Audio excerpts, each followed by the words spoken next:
हरे कृष्ण कृष्ण कृष्ण हरे हरे, हरे राम राम राम हरे हरे।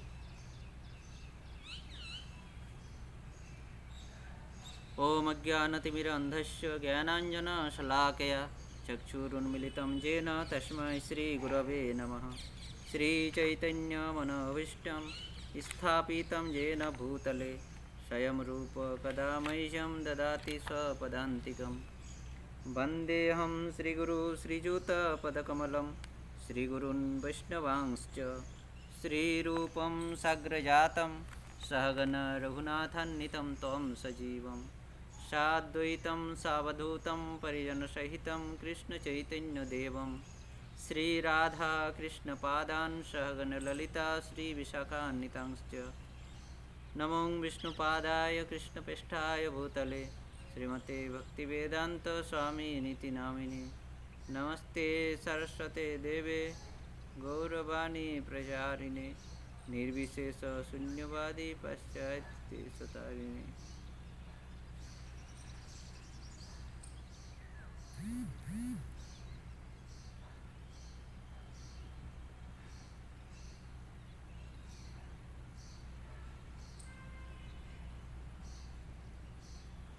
नमो महावदन्याय कृष्णप्रेम प्रदायते कृष्णाय कृष्णचैतन्यनामने गौरतिसे नमः। नित्यानंद नमस्तुभ्यं प्रेमानंद प्रदायिने खलो कल्मषनाशाय जन्नभापतये नमो नमः। आजानुलम्बितभुजो कनकाय वदतो संकीर्तनैकपितरो कमलायताक्षो विश्वम्भरो द्विजवरो जुगधर्मपालो वंदे जगत्प्रियकरो करुणावतारो। पंचतत्त्वात्मकं कृष्णं भक्तरूपस्वरूपकं भक्तवतारं भक्ताख्यं नमामि भक्तशक्तिकं। हे कृष्णा करुणा सिन्धु दीनबन्धु जगत्पते गोपेश गोपिकान्त राधाकान्त नमस्तुते। तप्त कांचन गौरांगी राधे वृंदावनेश्वरी वृषभानुसुते देवी प्रणमामि हरिप्रिये। वृंदावै तुलसी देव्यै प्रिया वै केशवस्य च विष्णुभक्तिप्रदे देवी सत्यवत्यै नमो नमः।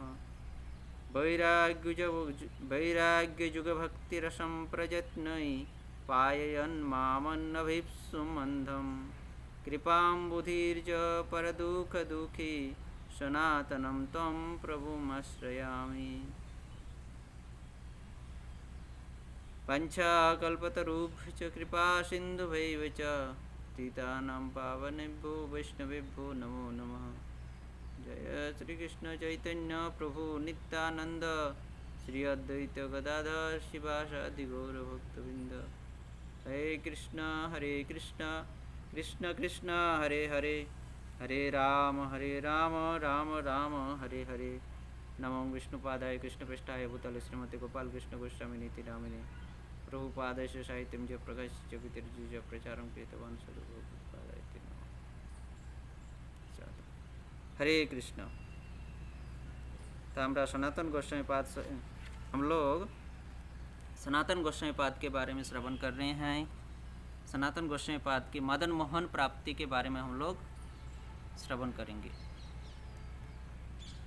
अभी अद्वैत आचार्य आदि सबको मदन मोहन प्राप्ति हुआ। अद्वैत आचार्य ने मथुरा के चतुर्वेदी ब्राह्मण जिनका नाम है दामोदर चौबे, दामोदर चौबे को ये मदन मोहन प्रदान करते हैं। दामोदर चौबे के घर में मदन मोहन बालक के रूप में सेवा लेते हैं। दामोदर चौबे उनके स्त्री श्रीमती वल्लभा देवी ये मदन मोहन को अपने छोटे बालक के रूप में सेवा करते थे, वात्सल्य प्रेम में सेवा करते थे वल्लभा देवी।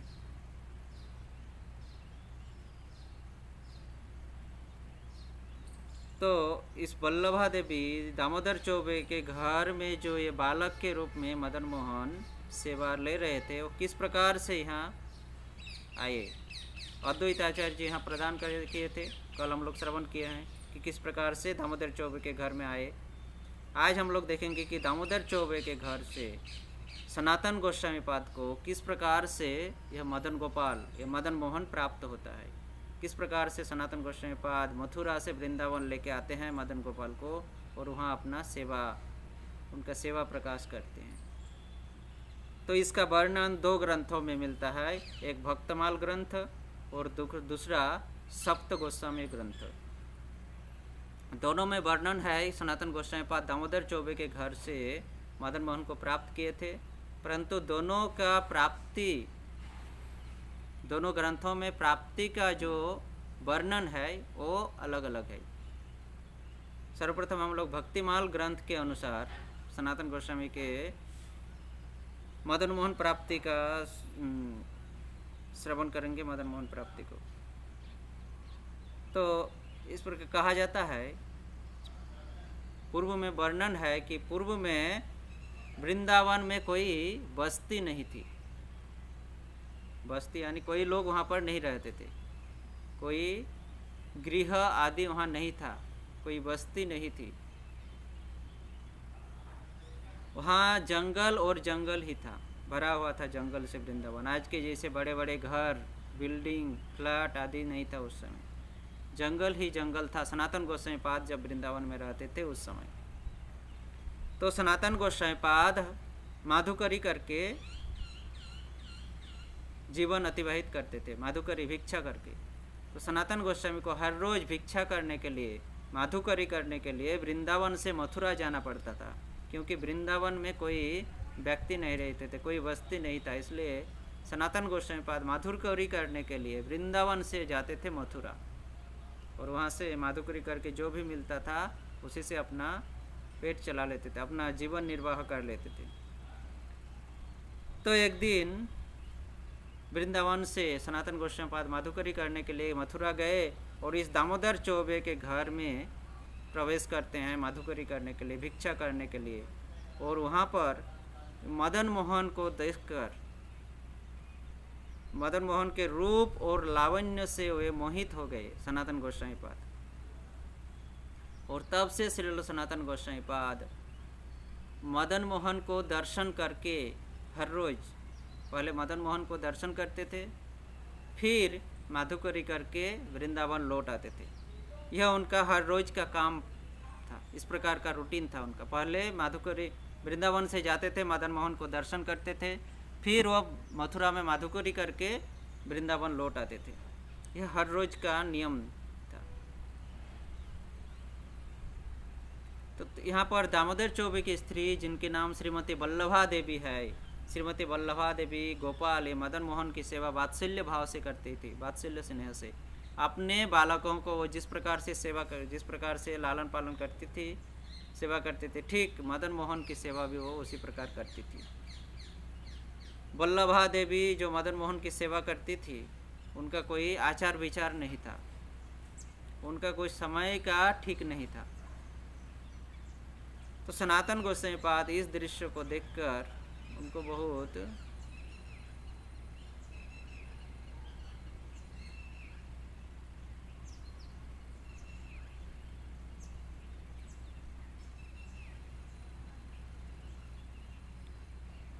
तो किसी प्रकार के आचार और विचार के प्रति लक्ष्य नहीं रखते थे ये श्रीमती वल्लभा देवी। तो एक दिन सनातन गोस्वामी पाद दर्शन किए कि ये वल्लभा देवी अपने सभी बच्चों को भोजन खाने के लिए दिए हैं, और उसी के साथ, उन्हीं के साथ मदन गोपाल को भी, मदन मोहन को भी खाने को दिए हैं। तो सभी बालक, मदन मोहन भी एक साथ खा रहे हैं सबके साथ, और कोई इसका झपट रहा है, कोई उसका झपट रहा है अपनी शिशु सुलभ से, और सब कोई इस प्रकार से वहाँ पर हल्ला कर रहे हैं, झगड़ा कर रहे हैं, एक दूसरे से लड़ रहे हैं। बालक जैसे लड़ते हैं एक बालक दूसरे बालक से, उस प्रकार शिशु सुलभ मनोवृत्ति के रूप में यहाँ बाल गोपाल सभी के साथ झगड़ रहे हैं, शिशु सुलभ के रूप में।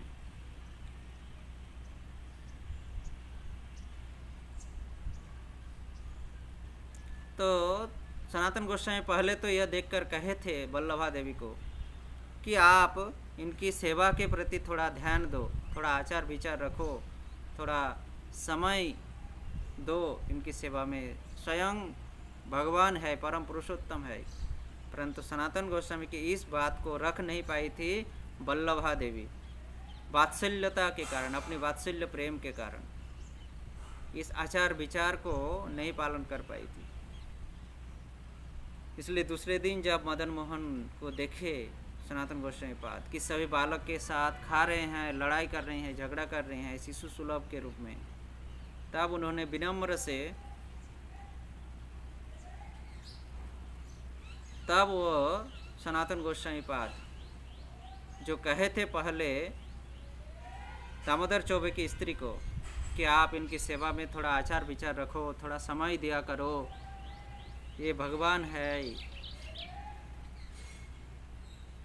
तो ये जो बात कही थी माता वल्लभा देवी को, इसमें उनको बहुत खेद हुआ, बहुत धिक्कार करने लगे सनातन गोस्वामी पाद कि मैं ये किस प्रकार का अपराध किया, यह अपराधी ज्ञान हम में कैसे उत्पन्न हो गया, मैं कैसे ये वात्सल्य प्रेमी एक माँ को कैसे कहा, जो कि भगवान को वात्सल्य के प्रेम से सेवा कर रही है, उसको कैसे कहा कि आप इनके आचार विचार से थोड़ा सेवा करो। तो उन्होंने अपना भूल, अपना दोष देखकर सनातन गोस्वामी पाद अपने आप को धिक्कार देने लगे, और सनातन गोस्वामी पाद अपने आप को धिक्कार देते हुए वो हाथ जोड़कर विनम्र से वल्लभा देवी से प्रार्थना करती है कि हे माते, आपके बालक मदन मोहन का जो भोजन अवशेष वो मुझे थोड़ा प्रदान कीजिए। तो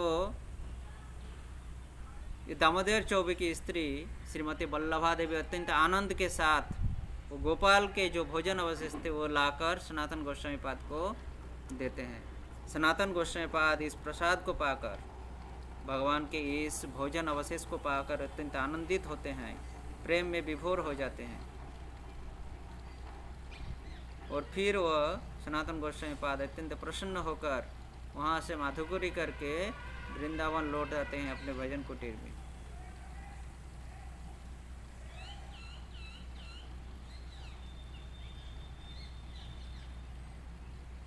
इस प्रकार से प्रसाद पाकर और प्रेमवेश हो गए। इस प्रकार माधुकरी करके वृंदावन में लौट कर आए सनातन गोस्वामी पाद, और जब उसी दिन रात्रि में विश्राम कर रहे थे तब मदन मोहन उनको स्वप्न में आकर दर्शन देते हैं, कुछ बात कहते हैं मदन मोहन जी सनातन गोस्वामी पाद को। भक्तिमाल ग्रंथ में वर्णन है, रात्रि काले सपने श्री मदन मोहन श्रीमान श्री सनातन गोस्वामी रे कहेन। रात में मदन मोहन आकर श्रीमान सनातन गोस्वामी पाद को कह रहे हैं, तुम्हें मोरे चौबेर भवन होइते आनी, सेवा करो दिया मात्र तुलसी आर पानी। हे सनातन, आप मुझे उस चौबे के घर से लाकर इस वृंदावन में मुझे सिर्फ पानी और तुलसी देकर सेवा करो, मैं अभी वृंदावन में रहूँगा। यथा चौबे ठाकुरानी प्रति कहे होरी, सनातनी देह मोरे समर्पण करी। और उधर सनातन गोस्वामी पाद को कहे कि चौबे के घर से लाकर मुझे वृंदावन में सिर्फ तुलसी और पानी के द्वारा सेवा करो आप। और इधर चौबे के घर में जाकर उसी रात में स्वप्न देते हैं चौबे की स्त्री वल्लभा देवी को कि कल जब सनातन आएंगे तो उनके हाथ में मुझे समर्पण करना। सनातन देह मोरे समर्पण करी, सनातन देह मोरे समर्पण करी, सनातन के पास मुझे समर्पण कर देना। राते सनातन हेथा चौबेर घर गया, ठाकुरानी प्रति कहे विनय करिया। इस प्रकार से स्वप्न देश भंग होते ही सनातन गोस्वामी पाद दूसरे दिन सुबह दामोदर चौबे के घर में जाकर प्रार्थना करते हैं कि इस प्रकार से मदन मोहन मुझे आज्ञा प्रदान की है, और आप कृपा करके मदन मोहन को मुझे विनय के साथ, कृपा करके आप विनय के साथ मुझे मदन मोहन को अर्पण कीजिए। ये स्वयं मदन मोहन की आज्ञा है। मदन मोहन आज्ञा करिल हमारे, मने साध होइल बने बास करिबारे। सनातन गोस्वामी पाद कह रहे हैं दामोदर चौबे की स्त्री को कि मदन मोहन स्वयं उससे स्वप्न में कहा है कि उनको अभी वृंदावन में रहने की इच्छा हुई है, वन के मध्य में, वन के मध्य में उनको रहने की इच्छा हुई है। सनातन गोस्वामी पाद की इस बात को सुनकर दामोदर चौबे की स्त्री वल्लभा देवी को भी, माता वल्लभा देवी को भी अपने स्वप्न की बात याद आती है। वो प्रसन्न होकर मदन गोपाल जी को सनातन गोस्वामी के हाथ में समर्पण करते हैं, पर अपनी वात्सल्यता प्रेम के कारण विरह से कातर होकर वो बेहोश हो जाती है। थोड़ी देर में जब होश आती है वल्लभा देवी को, तब सनातन गोस्वामी पाद उनको आश्वासन देते हैं, उनको संतुष्ट करते हैं, और संतुष्ट करके सनातन गोस्वामी पाद वहाँ से मदन मोहन को लेकर वृंदावन जमुना नदी के तट द्वादश आदित्य टीला में एक कुटीर निर्माण करके, एक हाट, पत्तियों का घर, घास फूस का एक घर बनाकर उसमें मदन मोहन को स्थापना करके उनकी सेवा पूजा करने लगे। सनातन गोस्वामी पाद जहाँ अभी मदन मोहन का मंदिर विराजमान है द्वादश आदित्य टीला वृंदावन में, वहीं पर सनातन गोस्वामी पाद सर्वप्रथम झोपड़ी के अंदर मदन मोहन को स्थापन करके उनकी सेवा पूजा चालू किए थे। श्रील सनातन गोस्वामी पाद मदन मोहन को प्राप्त करने से पूर्व हर रोज मथुरा जाते थे माधुकरी करने के लिए सुबह, परंतु आज वो माधुकरी करने के लिए, मदन मोहन को प्राप्त करने के बाद वो मथुरा में माधुकरी करना परित्याग कर दिया। उनको भिक्षा में मुट्ठी भर का जो आटा मिल जाता था, मुट्ठी भर का जो आटा मिल जाता था, एक मुट्ठी जो आटा मिल जाता था भिक्षा में, उसी को लेकर बिना नमक वाला अंगा, यानी बहुत मोटा एक रोटी बनाकर, उसमें नमक नहीं कुछ नहीं, अंगा जिसको कहते हैं, एक मोटा रोटी बनाकर उसको आग में सेक के, आग में जला के उसको मदन मोहन को भोग लगाते थे। मदन मोहन को भोग लगाने के बाद अवशेष में वो सनातन गोस्वामी पाद उस अंगा को भोजन करते थे, अंगा प्रसाद को ग्रहण करते थे। इस प्रकार से मदन मोहन और सनातन गोस्वामी पाद की सेवा चलती रही। एक दिन मदन मोहन सनातन गोस्वामी पाद को कहते हैं, मदन मोहन कहे लवण बिहने खाईते ना पारी ना रुचे बदने। मदन मोहन कर रहे हैं सनातन गोस्वामी को, सनातन मैं नमक के बिना ये अंगा खा नहीं पाता हूँ, मेरा बदन में यह रुचि नहीं होता है, मेरा यह अंगा बिना नमक वाला अंगा खाने की रुचि नहीं होता है।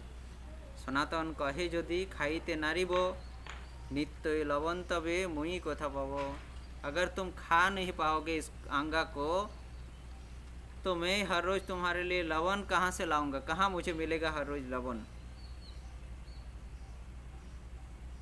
इतना तो कहे कि लवण हम कहाँ से लाएंगे, परंतु दूसरे दिन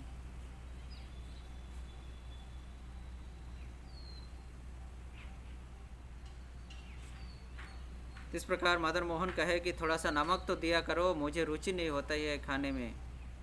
मदन मोहन को सनातन कहते हैं, तुम नमक मांग रहे हो, मैं तुमको नमक हर रोज़ कहाँ से ला के दूँ। परंतु दूसरे दिन सनातन गोस्वामी पाद मदन मोहन की इच्छा के लिए, इच्छा पूर्ण करने के लिए नमक थोड़ा सा लाकर और नमक के साथ बनाकर मदन मोहन को अर्पण करते हैं।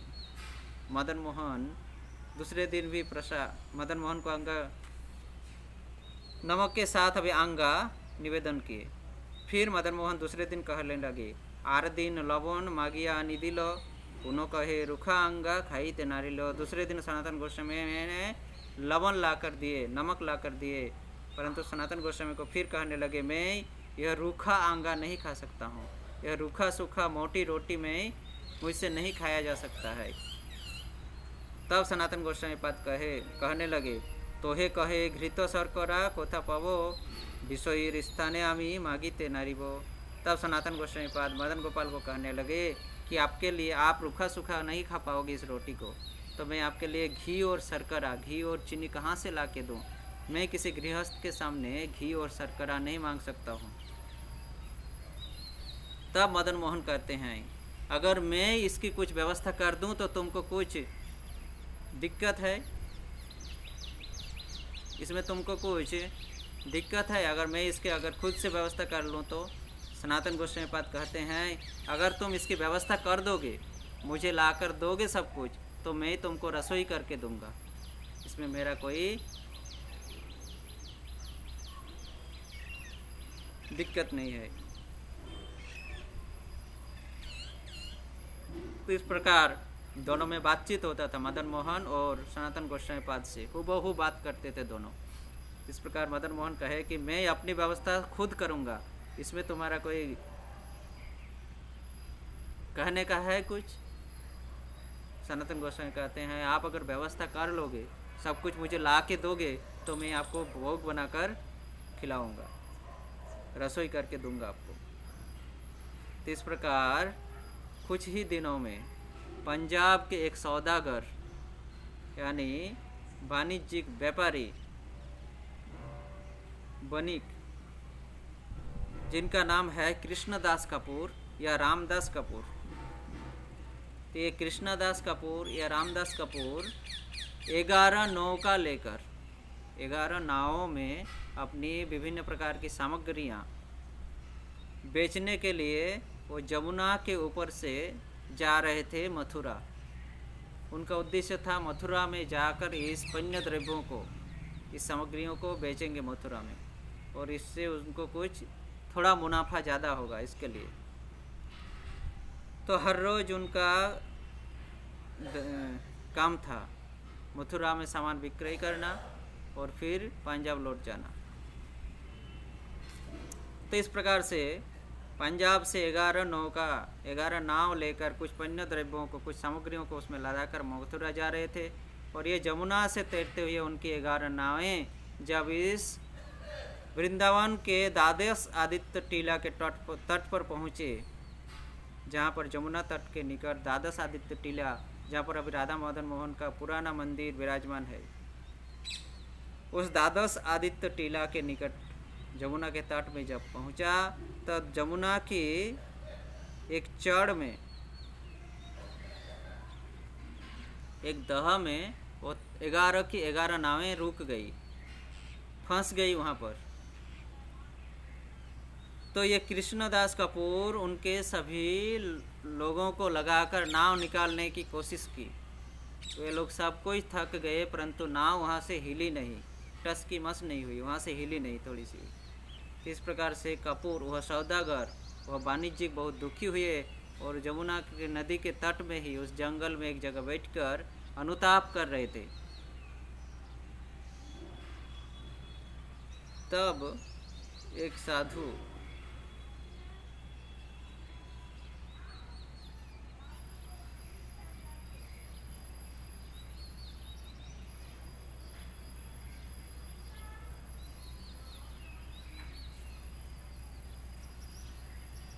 तो इस प्रकार से जब दुख प्रकाश कर रहे थे वो सौदागर, उसी समय उस जंगल से एक बालक, छोटा सा गोप बालक, ग्वाला का बालक आकर सौदागर को कहते हैं कि आप झूठ मूठ क्यों अनुताप कर रहे हो,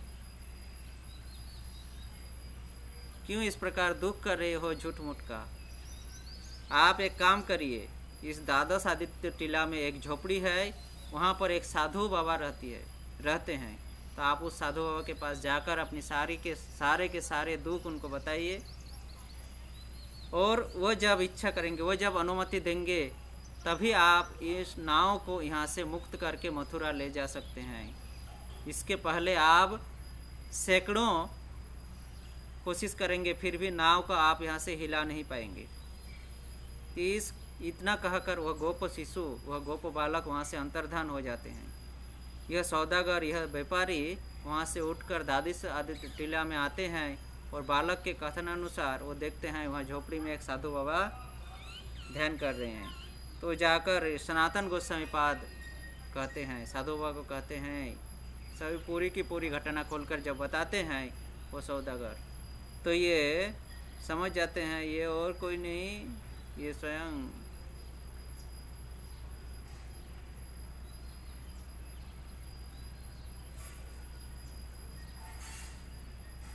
तो जब कहे सब कुछ, तब सनातन गोस्वामी पाद, जब यह व्यापारी जाकर कहे सनातन गोस्वामी पाद को पूरी की पूरी घटना, तब सनातन गोस्वामी पाद समझ गए कि यह चतुराई मदन मोहन का है, क्योंकि उन्होंने मुझे कहा था कि मैं अपनी व्यवस्था अगर कर लूँगा तो इसमें तुम्हारा कोई दिक्कत है। इसलिए समझ गए सनातन गोस्वामी पाद कि यह व्यवस्था, यह इच्छा मदन मोहन की है। इसलिए सनातन गोस्वामी पाद ने कहे कि वो जो कुठिया देख रही है, उस कुठिया के अंदर एक बालक है, एक शिशु बालक है। आप उस शिशु के पास जाकर अपने दुखों का वर्णन कीजिए। वो आपके दुखों का निवारण करने वाले हैं। आपके दुखों का निवारण वही कर सकता है। आपको इस विपद से वही उठा सकते हैं। तो सनातन गोस्वामी की इस बात को सुनकर वो सौदागर उस कुटिया में प्रवेश करते ही दरवाजा खोलकर जब प्रवेश किए तो सामने ही देखे वह बालक, जो बालक उनको उपदेश दिए थे जंगल में जमुना नदी के तट में, वही बालक यहाँ पर विराजमान है। ये सौदागर समझ जाते हैं कि ये भगवान श्री कृष्ण है, ये भगवान है। वह दंडवत प्रणाम करते हैं और मदन मोहन के सामने विनम्र प्रार्थना करते हैं कि हे प्रभु, आज मेरा ये नाम मुक्त होकर मथुरा पहुंचकर हमारी सारी पुण्य द्रव्य विक्रय बिक जाए तो उससे प्राप्त अर्थ के द्वारा मैं आपकी सेवा की व्यवस्था करूंगी। कौन कहे? वह वाणिज्य व्यापारी, कि उससे हमें धंधा करके जो लाभ होगा उसके द्वारा मैं आपकी सेवा की व्यवस्था करूंगा। तो इस प्रकार से दामोदर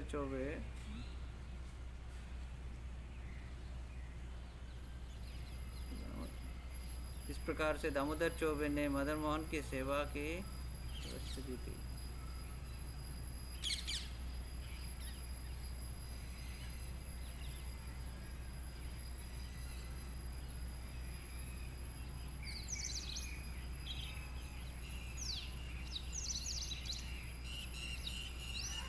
इस प्रकार से दामोदर चौबे कृष्णदास कपूर वो सौदागर अपने नावों को जैसे ही प्रार्थना किए तभी उनका एक आदमी आकर सौदागर को कहते हैं, उस व्यापारी को कहते हैं कि हमारी सारी की सारी नावें मुक्त हो गई है उस चर से। तो सौदागर जल्दी जल्दी जाकर नाव को लेकर मथुरा पहुंचते हैं और मथुरा पहुंचते ही सर्वप्रथम, उस समय मथुरा वाणिज्य का एक जगह था, बहुत दूर दूर जगहों से लोग आते थे वाणिज्य व्यापार करने के लिए। तो सौदागर का जब नाव पहुंचा उस बंदरगाह में, मथुरा के बंदरगाह में, तो सब लोग जल्दी जल्दी ये सौदागर, ये कृष्णदास कपूर की सारी सामग्रियां खरीद ली और इससे उस दिन सौदागर को काफ़ी मुनाफा हुआ। पहले जितना मुनाफा होता था, लाभ होता था, उससे ज़्यादा मुनाफा आज उनको हुआ और वो अत्यंत खुशी से आकर फिर से सनातन गोस्वामी के पास आते हैं, मदन मोहन के पास, और ये सौदागर ने उनके उस धंधे के लाभ से, मुनाफा से वहाँ मदन मोहन का एक सुंदर मंदिर बनवा देते हैं, सुंदर मंदिर तैयार करते हैं और उन मदन मोहन की विभिन्न प्रकार की सेवा पूजाओं की व्यवस्था कर देते हैं। कौन? ये कृष्णदास कपूर, या जिनका मतांतर में नाम है रामदास कपूर। ये रामदास अंत में सनातन गोस्वामी पाद के शिष्य बनते हैं और मंदिर का निर्माण करते हैं, मदन मोहन के सेवा की व्यवस्था करते हैं और सनातन गोस्वामी पाद का शिष्य बन जाते हैं। इस प्रकार से सनातन गोस्वामी पाद भक्तिमाल ग्रंथ के अनुसार सनातन गोस्वामी पाद के द्वारा मदन मोहन की प्राप्ति और उनकी सेवा का उल्लेख है। अब सप्त गोस्वामी ग्रंथ जो है उसमें भी वर्णन है दामोदर चौबे के घर से सनातन गोस्वामी पाद को मदन मोहन प्राप्त हुआ था, परंतु इस प्राप्ति का वर्णन थोड़ा अलग है। सनातन गोस्वामी पाद यहाँ भी वर्णन है, सनातन गोस्वामी पाद हर रोज माधुकरी भिक्षा करने के लिए मथुरा जाते थे और वह भिक्षा करते करते एक दिन देखे कि दामोदर चौबे के आंगन में कोई सारे बालकों के साथ यह मदन मोहन भी खेल रहे हैं। कोई सारे बालकों के साथ एक और बालक खेल रहे हैं जिनका रूप अत्यंत सुंदर है, बहुत सुंदर दिखने वाले हैं, अत्यंत लावण्य रूप है। और इसको देखकर वह मोहित हो जाते हैं सनातन गोस्वामी पाद। वो बालक खेल रहे हैं और सनातन गोस्वामी पाद उन बालक को आंख भर भर कर देख रहे हैं, प्राण भर के उन दर्शन कर रहे हैं मदन मोहन को, सनातन गोस्वामी पाद। वहाँ मदन मोहन खेलते जा रहे हैं, अपने साथियों के साथ खेल रहे हैं।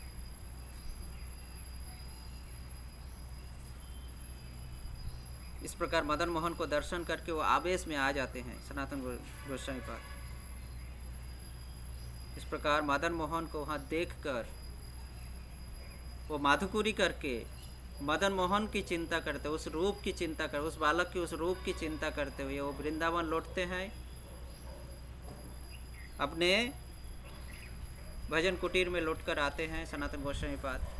और रात्रि में जब विश्राम कर रहे थे, ठीक उसी समय वह बालक मदन मोहन स्वप्न में आकर कहते हैं कि आप इस प्रकार से चिंतित मत होइए, मैं बहुत ही शीघ्र इस वृंदावन में आपके पास आऊँगा और हमेशा के लिए आपके पास रहूँगा, इसी वृंदावन में हमेशा के लिए रहूँगा।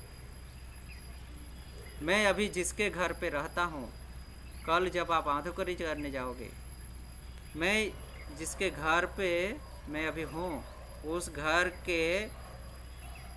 उसके घर का पूरा परिवार अस्वस्थ हो जाएगा। कल से वे लोग बीमार पड़ जाएंगे, सब कोई बीमार ग्रस्त हो जाएंगे उस परिवार में। और तब मैं उन लोगों को स्वप्न में यह निर्देश दूंगा कि वो माधुकरी करने वाला जो सनातन गोस्वामी जो माधुकरी करने के लिए वृंदावन से जो बाबा आते हैं माधुकरी करने के लिए हर रोज, सनातन नाम है।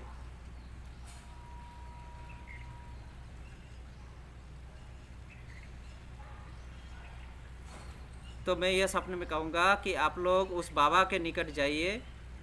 तो आप लोग उस अगर बाबा के निकट जाओगे, उनके निर्देश से आप लोग इस रोग से मुक्त हो सकते हो। आप लोगों का यह रोग, यह व्याधि, यह बीमारी दूर हो सकता है। तब वो लोग सब कोई आपके पास आएंगे, यहाँ आएंगे वृंदावन आपके पास। और जब वो लोग सब कोई आपके पास आएंगे, स्वप्न में सब कुछ बता रहे हैं मदन मोहन, अपनी व्यवस्था कर रहे हैं यहाँ पर।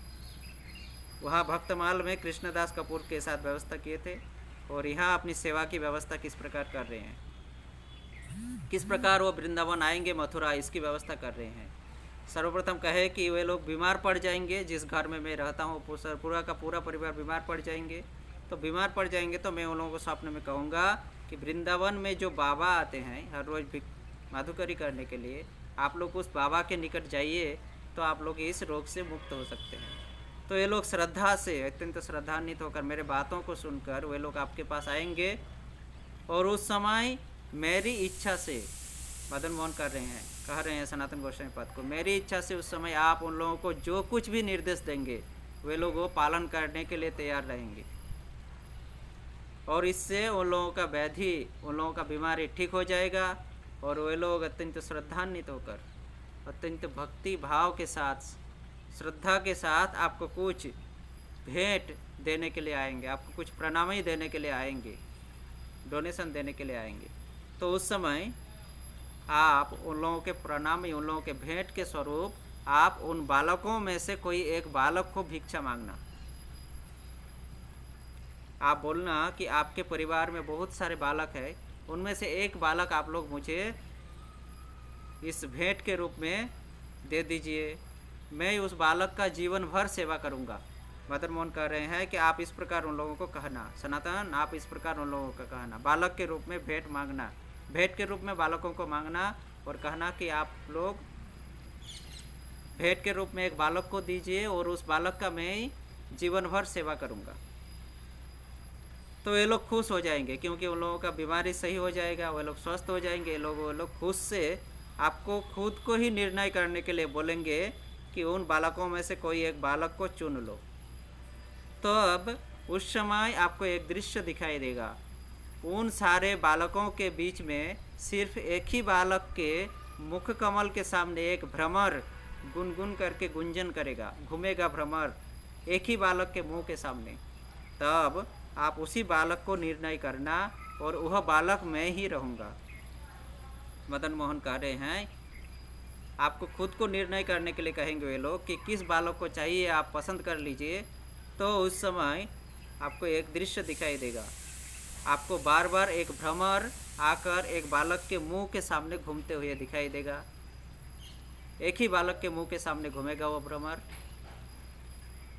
और तब आप उसी बालक को निर्णय करना जिस बालक के मुंह के सामने भ्रमर बार बार आकर घूमेगा, और वह बालक मैं ही रहूँगा और दूसरा कोई नहीं रहेगा। तो इस प्रकार जब आप उस भ्रमर जिसके सामने घूमेगा उस बालक को जब निर्णय करोगे, तो फिर आपको आपका आँख बांध देंगे वे लोग, पट्टी बांध देंगे आँख में और बोलेंगे कि फिर से आप चयन कीजिए, फिर से आप निर्णय कीजिए किसी एक बालक को।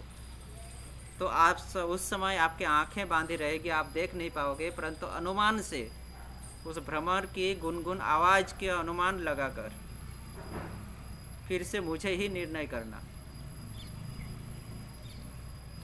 और जब अनुमान लगाकर आप मुझे निर्माण करोगे दूसरी बार, तब मैं दौड़ते हुए आकर आपके गोद में चढ़ जाऊंगा। उन सारे बालकों में से मैं अकेला ही दौड़कर आऊँगा और आपके गोद में चढ़ूँगा और कोई बालक नहीं आएगा। इस प्रकार से सनातन गोस्वामी को स्वप्न में ये वृत्तांत कहकर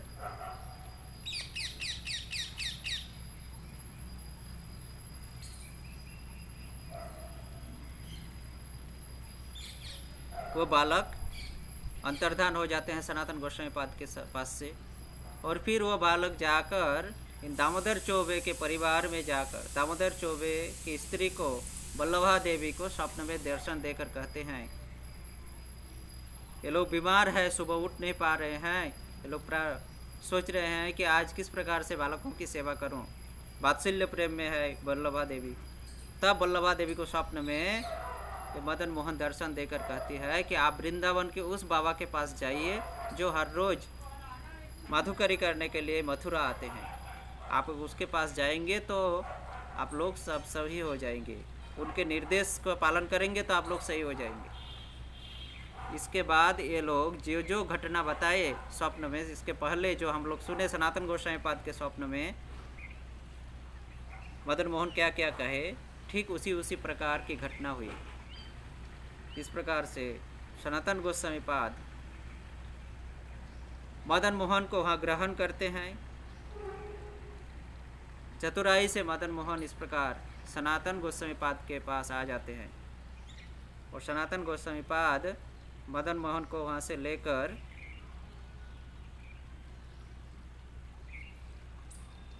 वृंदावन आ जाते हैं। इस प्रकार से वृंदावन में लाकर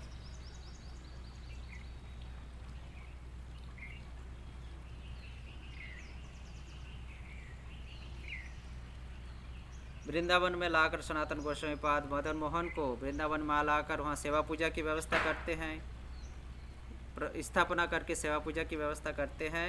और फिर सनातन गोस्वामी पाद अपने अंतरंग शिष्य, अपने प्रिय शिष्य कृष्णदास ब्रह्मचारी के हाथ में मदन मोहन की सारी सेवा भार अर्पण करते हैं। तो कृष्णदास ब्रह्मचारी आजीवन काल तक मदन मोहन की सेवा किए थे। और ये कृष्णदास ब्रह्मचारी जो कि सनातन गोस्वामी पाद स्वयं कृष्णदास ब्रह्मचारी को ये सेवा भार अर्पण किए थे। तो ये कृष्णदास ब्रह्मचारी जब मदन मोहन की सेवा कर रहे थे उस समय मदन मोहन जी के बाजू में श्रीमती राधा रानी नहीं थी, अकेले मदन मोहन थे। बाद में जो अब मदन मोहन के बाजू में राधा रानी और श्रीमती ललिता देवी को देखते हैं, दर्शन करते हैं, दर्शन पाते हैं हम लोग श्रीमती राधा रानी श्रीमती ललिता देवी उस समय नहीं थे जब कृष्णदास ब्रह्मचारी सेवा कर रहे थे मदन मोहन जी के। बाद में यह श्रीमती राधा रानी और श्रीमती विशाखा देवी को स्थापना किया गया बाद में। तो इसका भाई श्रीमती राधा रानी और श्रीमती विशाखा देवी किस प्रकार से मदन मोहन के पास आए, वृंदावन में आए और यहाँ प्रतिष्ठित हुए, इसकी एक पूरी कहानी है। तो इसको आगे हम लोग श्रवण करेंगे। किस प्रकार से ले आए ये मदन मोहन के पास श्रीमती राधा रानी, और कहाँ से आए, किस प्रकार आए, किसके निर्देश से आए, किसके द्वारा आए, इसको आगे हम लोग श्रवण करेंगे। तो इस प्रकार देखते हैं कि मदन मोहन को किस प्रकार से वृंदावन में लेकर आए, प्राप्त करके लेकर आए सनातन गोस्वामी पाद। ये भक्तिमाल ग्रंथ और सप्त गोस्वामी ग्रंथ, ये दो ग्रंथों के माध्यम से हम इस श्रवण करते हैं। तो आगे हम लोग श्रवण करेंगे किस प्रकार से दो ठाकुरानी, श्रीमती राधा रानी और श्रीमती ललिता देवी, मदन मोहन जी के बाजू में आए, मदन मोहन के साथ आकर हमें अभी दर्शन प्रदान कर रहे हैं और हमें कृपा बरसा रहे हैं। और साथ ही साथ ये मदन मोहन किस प्रकार से राजस्थान के करौली में गमन किए और वर्तमान में करौली में रहकर अपने ठाकुरानियों के साथ वहाँ विराजमान रहकर उनके सारे भक्तों को कृपा दृष्टि प्रदान कर रहे हैं करौली में रहकर। इस कहानी को श्रवण करेंगे हम लोग आगे। तो आज हम लोग इस प्रसंग को यहीं पर विराम देते हैं। अगर कुछ भूल दोष त्रुटि हो तो सभी वैष्णवों से हमें कर जोड़ प्रार्थना है, हमें क्षमा करें। वंशा कल्पतरुभ्यश्च कृपा सिन्धुभ्यैव च पतितानां पावनेभ्यो वैष्णवेभ्यो नमो नमः। जय श्री श्री मदन मोहन देव जीव की जय, श्रील सनातन गोस्वामी पाद की जय, श्रील प्रभुपाद की जय, निताय गौर प्रेमानंदे हरि हरि बोल। हरे कृष्णा।